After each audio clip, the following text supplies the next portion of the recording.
Okay, so I'm just going to go straight in. Economic transformation is imperative in Canada. The cooperative sector can and should play a key role in that transformation and the actions that need to be taken immediately to advance racial justice. The fact is, the worker cooperative movement in Canada is not diverse and has not kept up with demographic shifts across Canada. I wanted to pull out a quote from a colleague of mine that just presented in a report just last week. He said, racism isn't just a crack in Canada's foundation, it is the foundation. And this is Raymond Delarey, the executive director of Altosha Family Services in London. Could you go to the next slide, Hazel? Thank you. Ethical cooperating and ethical cooperative organizing is the result of intense yearning on the part of leaders within the movement to serve and advance the well-being of all people. Let me say that again, all people and the environments around them. These personal values impel a process of empathy, collaboration, equitable resource distribution, which results in the formation of thriving, inclusive, diverse, and accessible ecosystems. Next slide, please, Hazel.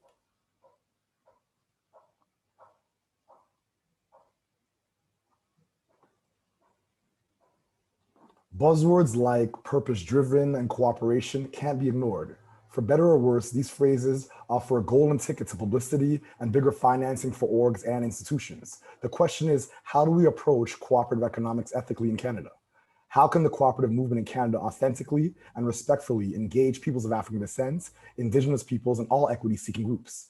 And how can existing worker co-ops become more racially just and inclusive? Next slide, please, Hazel. So a lot of times we use the term triple bottom line, people, planet, profits. I like people, planet, prosperity better. But these terms, once again, are buzzwords and they have to actually be actualized. The map is a lot different than the terrain. So what does board governance look like within the cooperative movement? How diverse are these boards? And what are the key performance indicators around governance diversity? Is there enough ecosystem mobilization initiatives? And when I say that, I mean, are resources being spent to engage and outreach to those organizations, groups, constituents on the margins and the periphery of the economy? So those groups that oftentimes there's a perception they're hidden, but they're actually not hidden. No one's asking them to come to the table. Is it a pipeline issue or is it an intentional engagement issue? So a lot of times when I engage CEOs of large philanthropic organizations, when I engage executive directors within the cooperative movement or many ecosystems, there's always this notion that, well, you know what, Victor, there's not enough people in the space. And there's this concept that it's a pipeline issue, but then all I have to do is open up my LinkedIn page or Instagram or Facebook, and I'll find people doing the work. So I don't think it's a pipeline issue. I think it's an intentional engagement issue. Is there a hidden cooperative system? Our brilliant elder, Dr. Carolyn Shanez Hussein, asked that question, and I agree. There is the concept of the cooperative movements in certain ecosystems among certain demographics being hidden, but the fact remains anything hidden can be engaged. But is it really hidden? And that's the question that I really want to pose to all of you today, because I really believe that some of the young people organizing, mobilizing, some of the elders, adult allies, and the folks that are really trying to build out a cooperative ecosystem that's more diverse, they're not hidden, they're merely just not engaged. Ethical frameworks and resource distribution. So once again, the cooperative movement in Canada was birthed by brilliant people, well-intentioned, who understood how to mobilize, understood civic engagement, had the privilege to engage in civic engagements, because remember, that is a privilege. So there's many people that don't recognize there is a privilege around civic engagement, and we're able to acquire resources from municipalities, from the provincial government, from the federal government. We're able to organize their economic relationships in a way that made sense for them. And decades later, years later, those same groups are doing phenomenal work, but the fact remains that keeping up with demographic shifts and identifying allies that sometimes may be unlikely but don't look like you is imperative, especially when trying to acquire more resources from the federal government. On Tuesday, I have a presentation of Minister Hussein. 20 years ago, 30 years ago, no one would have thought there'd be a Michael Kotso, a Mitzi Hunter, a Minister Hussein. We have diverse levels of government. They're not as diverse as they should be, but a lot of times when engaging government now, there is an expectation of some level of diversity amongst committees, organizations, board of directors, and so on and so forth. So when I talk about inclusion, diversity, equity, and access with certain groups, the 3 Ps come up, and I name them perplexity, process, and planning.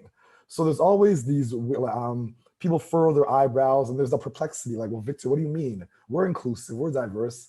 So the perplexity comes up right away. The next thing that usually comes up is process. We need to really create all these processes, and the action of process almost feels like activity and action, but it's actually a hamster wheel. There's actually no forward movement. And me and my colleagues joke sometimes saying that we'll be talking about inclusion, diversity, and equity and access 20 years from now over a hologram, because that's how slow. And even though I recognize that systemic transformation is incremental, we need some key performance indicators and metrics to really identify how far we're moving forward. And then, like I said before, the over planning, the overthinking, the over analyzing.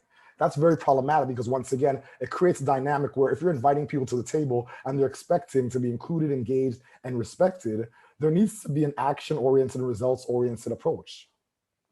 A lot of times there's a lot of emphasis on resources for research and data, which is very important, but the fact remains that the average constituent doesn't know what a cooperative is in Canada. The average constituents. There's databases of over 8,000 cooperative organizations, and they're doing incredible work, but words like social finance, social economy, social innovation, these concepts and legal entities and the way they're structured is not something that the average Canadian understands. So ecosystem mobilization, I believe, is so important, and engaging the average Canadian around these terms and principles are so important. And the fact that we always, I don't want to say bottom out because research is imperative and important, but it seems like it's a lot easier to do research than to mobilize people. A lot of times solely academics are engaged and not community organizers or community leaders. And I think it's really important to somehow find ways and means to engage both demographics, because academics lead and do some incredible work, but there's also organizers that have the ability to mobilize people, have that, not to say that academics don't have that ability, just to be clear, there's many that do. I'm a huge fan of all the academics in this ecosystem, in this space. But the fact remains, it needs to be a coupled, a twinned approach. We need to address the lack and scarcity mindsets. The concept of there's never enough money, time, or tools is very problematic, because buying into this mindset leads to compromising the values and principles of the cooperative movements. And last but not least, stronger DEI policies are needed, and KPIs require accountability frameworks. Next slide, please. Thank you so much, Hazel. So when we think about the foundations of contemporary racial injustice, I always think of two events, the Berlin Conference and the Bretton Woods Conference. For those of you who don't know, the Berlin Conference happened in 1884, and it was basically when Africa, the most mineral rich continent on the planet, was carved up like a piece of chocolate cake amongst a few nations. And to this day, we are speaking right now over the internet, me on my Mac and you on your computers, because 80% of the world's cobalt comes from children mining in the Congo. So the Berlin Conference is the heights of what capitalism looked like over the past few hundred years. And the Bretton Woods Conference, obviously, when central bankers came together and tied the dollar to all monetary systems and created a new form of capitalism that still to this day impacts all underserved, marginalized, equity-seeking groups. Actually, all of us, every single person on this call is impacted by these two events. And some of us actually are descendants of beneficiaries of these events. Contextualizing the worker co-op movements and racial justice within the broader social economy requires deep introspection. And when I say that, I mean we have to be comfortable with being uncomfortable. We have to be comfortable with uncomfortable conversations. Until we can get to that point where we can share openly, authentically, and be vulnerable and ask good questions, and like I said before, be uncomfortable, we're not going to be able to move forward. Next slide, please. The social innovation, social economy, social finance, social procurement, social acquisitions, community economic development, and cooperative movements all require radical bottom-up systemic transformation initiatives. The fact is, innovation is humanistic. Solving big problems through human ingenuity, imagination, entrepreneurialism can come from anywhere, not a specific race, specific gender, specific orientation. Innovation is non-hierarchical, drawing ideas from many different sources and incubating small, agile colleagues to test and iterate on them with constituent feedback. Innovation is participatory, designing with, not for, people. Innovation is sustainable, building skills even if some individual endeavors fail in their societal goals. Next slide, please. Cooperative policies must reflect our values, ethics, and must be understood, observed, and respected. Responsible policies include good governance, inclusion, diversity, equity, and access. Also, the ethical conduct of research, collaboration with donors and partners, financial stewardship, protection of intellectual property and confidential information, conflict of interest declarations, honest communications, advocacy, and environmental consciousness. Next slide, please.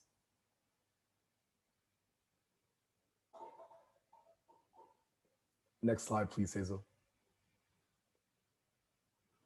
The vision of a cooperative economy can only be actualized through results-oriented models of inclusion, diversity, equity, and access. We have to find ways to mitigate founder syndrome. Times have changed. A lot of times organizations, institutions are formed to solve a problem by a particular group of people. But as time progresses, as society changes, as demographic shifts, we have to find ways and means to stay true to the initial values and goals of said organizations, but find ways and means. Oh no, if you can stay on the slide, Hazel, that would be great. That's the last slide. Thank you so much. Obviously, times have changed. We have to find ways and means to partner, share, cooperate. To support the development of new worker co-ops, outreach must be invested in. A lot of times there's this concept like, well, how do we outreach? The same way marketing companies outreach, the same way the private sector, nonprofits, charities outreach, there has to be intentionality and investment. Sometimes that requires people, sometimes that requires resources, capital. To animate the worker cooperative movements, inclusion, diversity, equity, and access can't merely be an event or a subcommittee. It must be prioritized. And that has to happen in a very particular intentional way. The notion of acceptable people of color must be mitigated. When I say that, I mean a lot of times I'll facilitate a presentation, and depending on how far I lean in or how engaged I am with the group, I may be perceived as no longer an exceptional person of color or African Canadian because I may have been a little bit too candid or frank. That notion has to change. There isn't a group of tokenistic, acceptable, racialized people or BIPOC people that can be engaged every once in a while when it makes sense. Racialized people, people of color, whatever misnomer we want to use to identify, or like myself as a being, I come to the table with more assets than just my identity. And last but not least, to represent and promote the Canadian worker co-op movement in Canada and internationally, radical shifts in priorities and strategic plans must be implemented. Let me say that again. To represent and promote the Canadian worker co-op movement in Canada and internationally, radical shifts in priorities and strategic plans must be implemented. So I stayed within my time frame. I greatly appreciate the opportunity to share and build. I know there's a Q&A section, so I'll shut up now. I give thanks. One love to all of you.